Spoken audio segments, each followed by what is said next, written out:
A friend asked me to stop for a beer after work. We were on our second to be my last when another acquaintance sat down at the bar on the other side of me. We knew each other only casually, and for lack of anything else to say, he asked, "Are you and Pam going to the 15-year high school reunion?"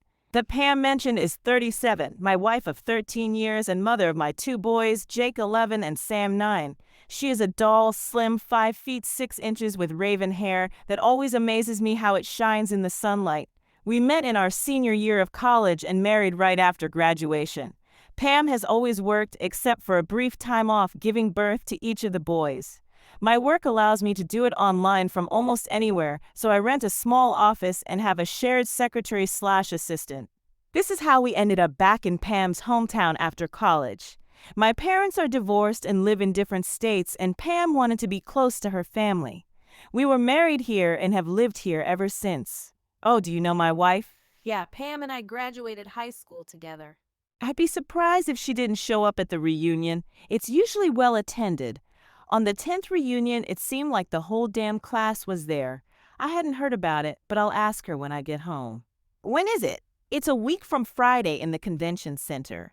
I'm sure Pam knows all about it. She's on the planning committee. In fact, she's the one that's been sending out all the correspondence and received all the RSVPs. She's been a busy girl. I'll ask her about it tonight. Well, I've got to get going. Good to see you again. Have a nice day.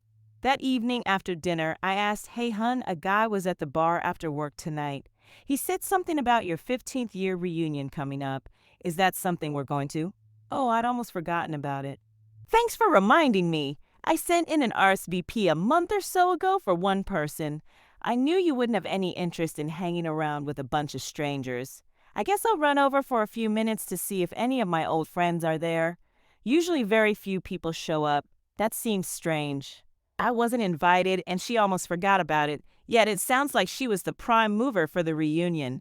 The guy at the bar said it's always well attended. Pam says almost nobody shows up. Saturday, Pam had to work, so on a hunch, I pulled out her old high school yearbooks. First, I looked through the individual pictures. Pam was a doll back then also. She hasn't lost her figure, and her raven hair is just as pretty now as it was then, although a lot shorter. Next, I started looking through all the pictures of individuals and groups of students, the kind you see in every yearbook, showing student organization photos or students doing stupid things. There was one picture of a group of students lined up for an award. Pam was one of them and was holding hands with a guy. There was another apparently taken at a homecoming pep rally. It was a group of students and what looked like the same guy had his arm around Pam. I then found the guy's picture in the alphabetized individual photos, Ray Walker. I then opened Pam's junior yearbook. I only found one picture of Pam. There was Ray Walker next to her. They were standing so close they had to be at least very close friends. So I'm assuming that Pam and Ray Walker were an item for at least the last 2 years of high school. Could he be the reason I'm not invited to the reunion? I needed to talk to the guy at the bar, Pam's classmate, who told me about the reunion. Unfortunately, I couldn't even remember his name. Taking a chance on him being a regular at the bar, I stopped by after work. After 2 beers, he hadn't shown up, so I went home. The next night, halfway through my second beer, there he was. He didn't sit by me this time, so I moved to an open bar stool next to him. Luckily, he wasn't meeting anyone and welcomed the conversation. We chatted about several things, then I lied and said Pam had talked about an old flame named Ray Walker. Did he know him? Yeah, Ray and Pam were exclusive through all 4 grades, as far as I know. I don't remember ever seeing either with anyone else. Ray is one of our success stories. He's married, has a few kids, and his father-in-law owns a large tech company in Seattle. Ray is now executive VP and will take over when daddy-in-law retires. He's probably about 5'10", maybe 170, or was 5 years ago at the last reunion. He's a good-looking guy. Ray's family doesn't live in town anymore, but as I remember they had some money. I'm sure he'll be at this reunion. He always comes after another beer. I told him I enjoyed the conversation but had to get home. I asked for a business card this time, so I at least knew his name, Barry, and how to contact him. When I got home, Pam was making dinner. I gave her a kiss on the cheek, patted her butt, and went to the computer. I Googled Ray Walker, and he popped right up. My friend Barry was very accurate. Ray was married to Nancy, 3 kids, VP of a large tech company. When Pam and I were in college, I don't remember her mentioning any steady boyfriends before me. I know she was popular, but she didn't talk about any long-term relationships. I didn't really know her well before we got together at a mutual friends party. We hit it off and became exclusive very quickly. Ray Walker didn't go to her college. He went to Yale per Google. Could it be that she had a steady boyfriend before me, but he was at Yale?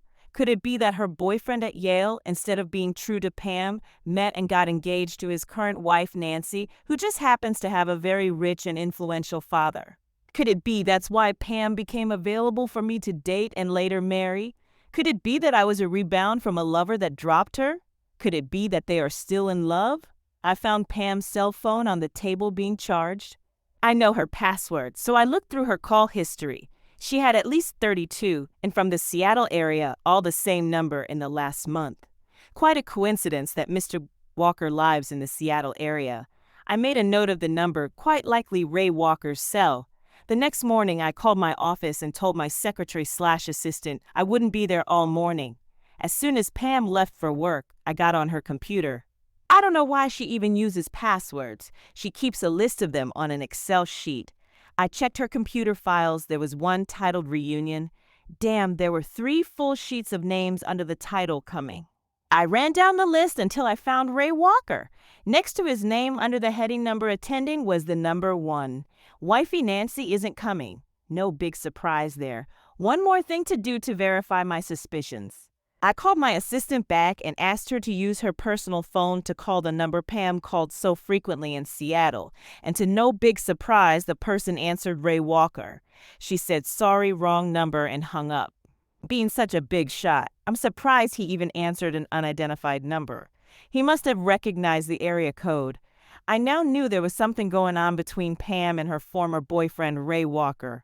It concerned the 15-year reunion. Maybe he's also on the planning committee. Maybe all those phone calls were related to planning the event. On the other hand, if it was related to planning the event, why didn't she ask me if I wanted to go? Why didn't she talk about all the work she had been doing for the reunion? Why did she downplay the event as being almost nothing? I went online to a spy shop and bought 2 voice-activated recorders and 1 tracking device for rush delivery. I put a recorder in our home office and one under the driver's seat of Pam's car. The GPS tracking device went into a little hidden space in her trunk. I could now hear her half of a conversation, and I knew where her car was. Not fail-proof, but not bad. Having a vague idea of what might be going on with this Ray Walker guy and my wife, I had to decide what I wanted to do about it. First of all, if she plans an affair, I might just get proof of infidelity and maybe get custody of the boys in a divorce. Or I may try to stop it before it happens. I came from a broken home, growing up with a single mother and part-time dad.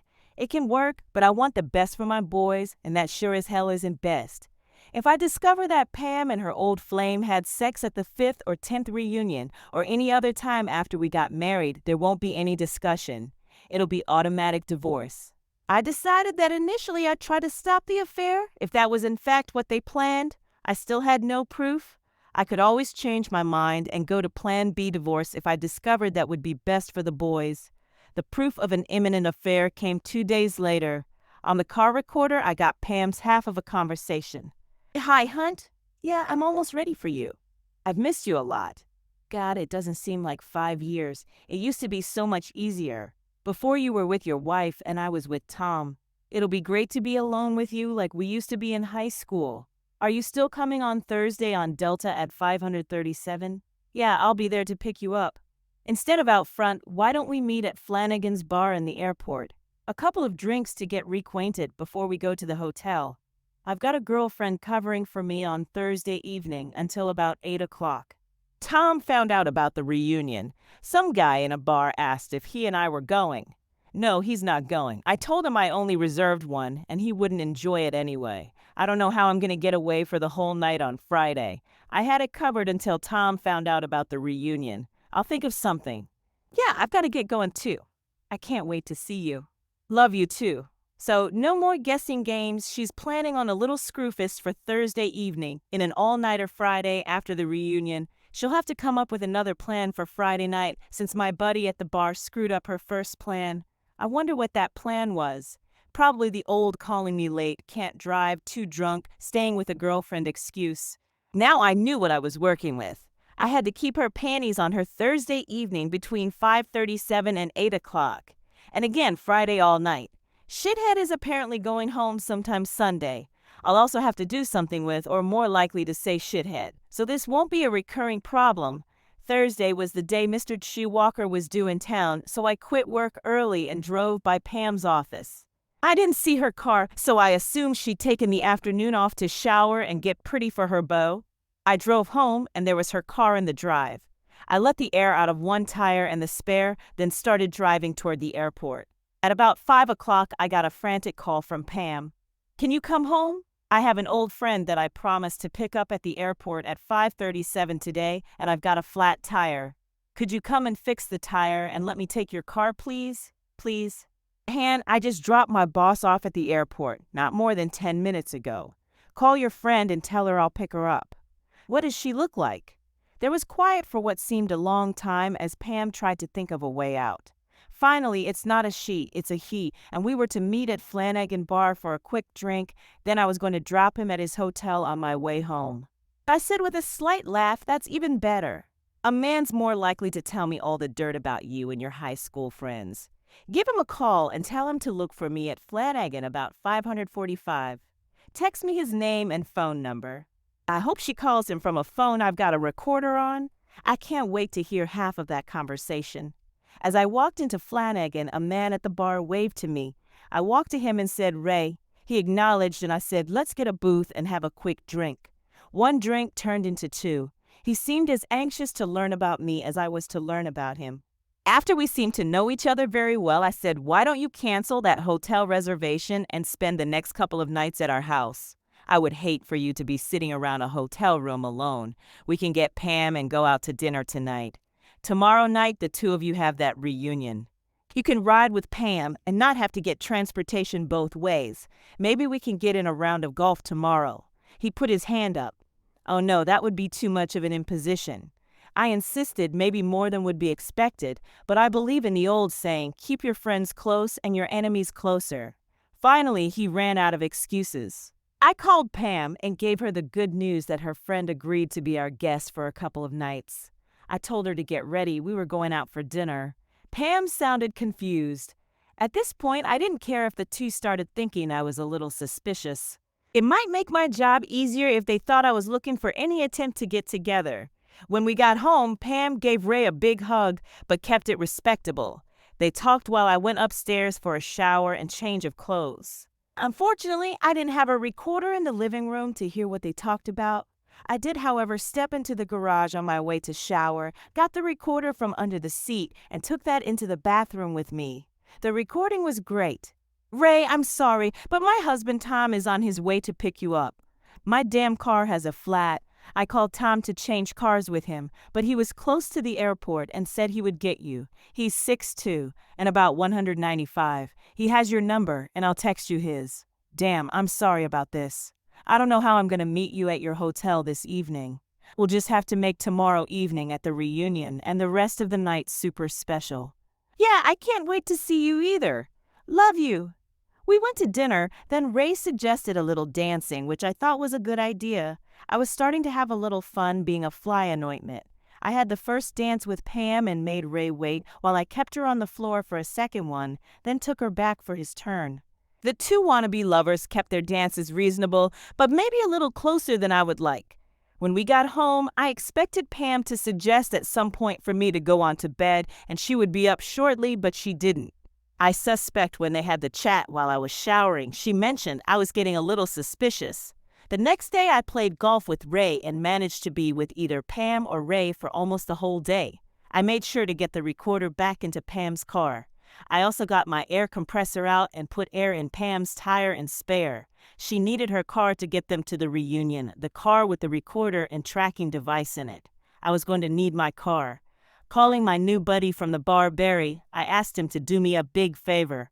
I asked him to call me when the cocktails and dinner were complete and the dancing started. He happily agreed, probably guessing what my concern was. He seemed intrigued and would probably be watching Pam and Ray himself tonight. Pam looked absolutely gorgeous for the reunion. She had on a dress I had never seen before, showing more cleavage than I have ever seen her showing, and a slit up the side that, if she sat down, would show what I am sure would be new panties, and I have no doubt the panties would match her bra. She'd want to impress Mr. Walker later when it all came off. I must admit to quite a bit of jealousy watching the two of them get ready to go out together. Pam looked beautiful and Ray Walker is a nice-looking guy. Knowing they were lovers for a long time before I met her, and knowing they planned to be again really got to me. I wanted to throw him out of my house and threaten him if he didn't stay away from Pam. I knew I couldn't do that until I found out what had happened between them since Pam and I got together over 13 years ago. All I could do at the time was promise myself that this wouldn't end well for Mr. Walker and quite possibly for my wife. Earlier, I had called Pam's mother and made arrangements for her to take the boys for the night. So I dropped them off, then sat around waiting for Barry's call. I paced the floor, ate some leftovers, had one mixed drink, watched TV, paced the floor again. Jealousy can be a very strong emotion. Finally, the call came. Barry was really getting into this private eye stuff. He described how Pam and Ray sat together, and he thought at one time Ray's hand was on Pam's thigh inside the slit in her dress. He said the dance music had just started, and Pam and Ray were dancing pretty close. Having gotten dressed while waiting for Barry's call, I jumped in the car and went to the reunion. Damn, there were a lot of people there. It took me 10 minutes to find Pam and Ray. They hadn't seen me yet, so I just stood back and watched as they were dancing as close as they could get, with his groin rubbing her leg, and her leg had to be increasing the size of his tool. They didn't seem to be at all concerned that people they knew might be watching as his hand gravitated down to her bum. Deciding that it was time they knew for sure I was suspicious, I walked up, took his hand, and forcibly moved it up to her waist, then said, cutting in as I moved Ray aside and started dancing with Pam. She didn't immediately recognize me, thinking it was just someone actually cutting in. I finished the dance, then walked Pam back to the table where Ray was sitting, telling her thanks for the dance, then walked away, blending into the crowd. I got a drink from the bar, then walked back to where I could see them, still sitting at the table in deep conversation. Both Pam and Ray danced with several people through the evening. Pam was especially popular with the guys. How could she not be, with the dress she had on, what there was of it? The next time Ray and Pam danced, they kept a respectable separation. I didn't go back to their table or dance with Pam again all evening, and Pam didn't come to the bar where I was either, although she did wave a few times.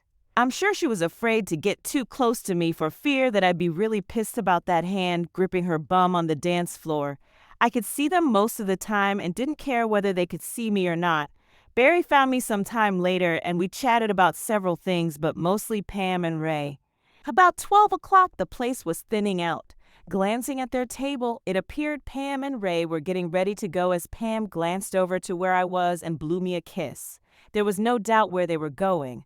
With me being aware of when they left, they wouldn't chance going anywhere but home. Just to be sure, I activated the GPS on my cell phone as I headed for my car. They were on their way home and I'd be about 3 minutes behind. Ray must have heard me open the garage door. He came into the garage just as I got out of my car. Man, I want to apologize for that dance you saw when you came in tonight. I guess I had a little too much booze with dinner. When we got back to the table, Pam gave me hell for dancing so close and getting a little handsy. Yeah, I thought, what bullshit, she didn't seem to have a problem with where your hands were when you were dancing. I understand. It's easy to get carried away when you're dancing with a pretty girl, especially one dressed like Pam was tonight. Pam gave me a big hug when I came in the house. I was glad you could make it for the dance tonight, hon. I wish you would have joined us at the table. I don't get a lot of dance time with my husband. It was obvious the two had planned how to treat me when we all got home, knowing that I was probably quite pissed over that hand on the bum routine. It'll be fun to hear the tape in her car, how they plan to keep old Tom dumb and happy and not given time to be upset for what he saw. They were correct about me being quite pissed about that. Ray Walker came close to having his bum on the dance floor. They also had to have a long discussion about how in the hell Ray could manage to get into Pam's panties before his flight home tomorrow. They've probably concluded that I'm beyond being suspicious by now. Maybe they've given up screwing for this trip and scheduled meetings someplace in the future. I can't imagine they'd be dumb enough to try anything tonight, but I'd be ready.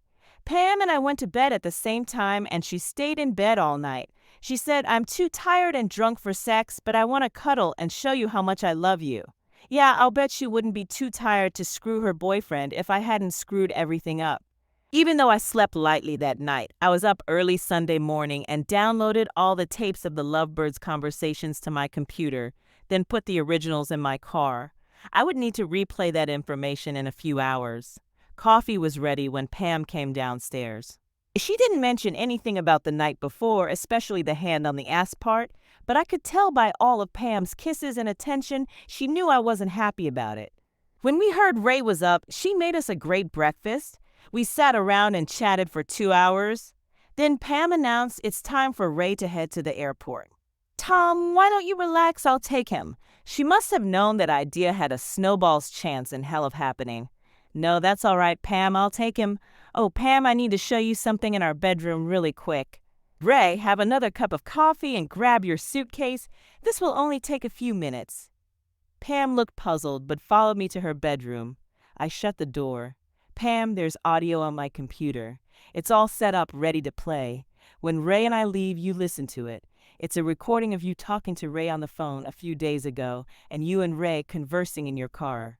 There was a quite noticeable gasp from Pam as both hands covered her mouth. Pam, when I get back, I either want you packed and gone or ready to discuss this whole thing between you and Ray beginning 13 years ago on our wedding day. I want specifically in writing each time he has fucked you and where and when that was. If you don't do this by the time I get back, you need to go back to option 1 and pack your bag. If you decide to go with option 2, you need to tell me how we're possibly going to make this work, with your thoughts primarily on our 2 boys. If there is so much as one lie or half-truth in what you tell me, option 1 will be the only one available. Also, just so you have an incentive to tell the truth, I'll be asking Ray the same questions, and he will be answering under extreme duress, so he'll likely be truthful. His version of what has happened between the 2 of you and your version of what has happened better be the same. You don't need to go back downstairs. I'll tell Ray goodbye for you. On our way to the airport, we left the main road and started going down a gravel road, which eventually turned into a dirt road. Ray seemed a little concerned, asking, "Is this the way to the airport?" "Oh, that's right. You haven't been here for years." I lied. This is a shortcut that will be turned into a 4-lane by the next time you visit. We stopped in the middle of the dirt road, completely surprising Ray. Pointing out his window, I said, "See that knoll right there? Just on the other side is an old farmhouse or what's left of it. I hunt pheasant here every year. This is now part of a big corporate farm, but back when it was a private farm 150 years ago, the owner dug a water well. It's a deep sucker." Ray continued to look out his window, looking for what I was describing. "This is important to you because that well is where you're going to spend eternity." Shocked at what I had just said, his head jerked around. He was even more shocked as he was staring down the barrel of a .38 caliber pistol. His whole body jerked back against his door, and his hands came up as if surrendering. "Ray, you dumb son of a bitch, don't say a word or you're dead. You think you can just come into town and screw my wife whenever you want, and I'm gonna sit by and let you do it. It's a good thing I don't hate you, but just really dislike you. I'm gonna shoot you before I drop you in that well. If I hated you, I wouldn't shoot you first. Please don't kill me. I've got a wife and little kids that need me. Please, oh please, I'll leave and never come back. You low-life son of a bitch. I should care about your kids. You come into town expecting to fuck my wife, then run back to your safe home, not giving a shit about my kids or my marriage. You've got one chance and it's slim. I'm gonna ask you some questions. You answer, and if I even have a hint you're lying or not telling me the whole truth, your dead ass is in the well. Were you and Pam lovers through high school and into college?" Ray was now shaking. "I was afraid he was going to pee his pants in my car." "Yes. How many times have you and Pam had sex of any kind since she and I got married?" "At the first reunion, we were in my hotel, and I had taken off all her clothes and had my finger in her when she said, 'I'm married, I can't do this to Tom.' She got dressed and left. I tried to talk her into staying, but she wasn't even listening to me. What happened at the second reunion? Nothing. We didn't even communicate ahead of the reunion. I danced with her a couple of times, that's all that happened." "Please, would you put the gun down?" "Hell no. When I put this gun down, it's just to drag your dead ass to your new home." Ray was starting to cry. And what gave you the bright idea you could just grab her and take her to bed this time? I don't know. I called her to tell her I'd be at the reunion and see if she wanted to get together for dinner or something. It just went from there, and each call got a little more suggestive. I was just playing along, hoping to get her alone for an evening or all night, but afraid it would end like the first reunion with her backing out. Throw your cell phone out the window. Now, even with a gun on him, Ray was reluctant to part with his phone. He finally lowered his window and threw it. I'm sure you're not smart enough to remember Pam's number. I'm well aware that you can get it again, but I'll be monitoring her phone, and if I see you've called her, I'll find you. If she calls you, it's in your best interest not to answer. You can take that as a threat because it sure as hell is one. You cost me and my family so much, it's really hard not to put a bullet in your effing brain. We went to the airport, and he was told to get out. If you ever come back to this town, I won't let you off so easy. Heading back into town, I was thinking that little episode was enjoyable, but now I have to face the hard one, the one I've loved for all these years, my best friend, the mother of my children. This one will determine my future and that of my wife and especially my boys. I was almost hoping she would be packed and gone. It would be much easier that way. After driving into the garage, I sat in the car for a few minutes, building strength. Her car was in the garage, so she didn't leave. She surely was listening for the garage door to open. She knows I'm back. She'll be crying, and I'll get this immediate urge to take her in my arms and try to console her. I can't do that. I don't know if I'll ever have her in my arms again. Pam was at the kitchen table. She was crying and obviously had been for a long time. Her head was on the table, wrapped in her arms, covering her face. A handwritten note was under her hand. She didn't look up as I took the paper. Dearest husband, I am so ashamed that you had to hear that tape. I have no excuse other than I guess I was trying to reclaim some of my youth.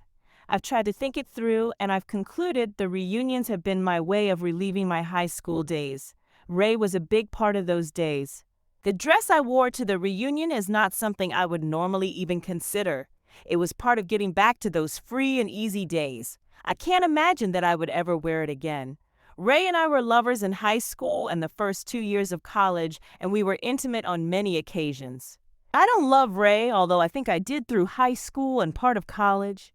He found someone else in college and broke off our relationship. He later married her. You're probably wondering if you're a rebound after I was dropped by Ray, and I really don't know whether that's true or not. I do know that I haven't been in love with Ray since you and I were married, and I have loved you more than life since we made our wedding vows, those same vows that I was talking about breaking. I honestly don't think I would have gone through with it, although there's nothing that you heard on that tape that would indicate anything other than I plan to have sex with Ray. You told me to list all the times that Ray and I have had sex since you and I were married. I haven't had intercourse with Ray or anyone but you since we were married. I've only seen Ray at the reunions.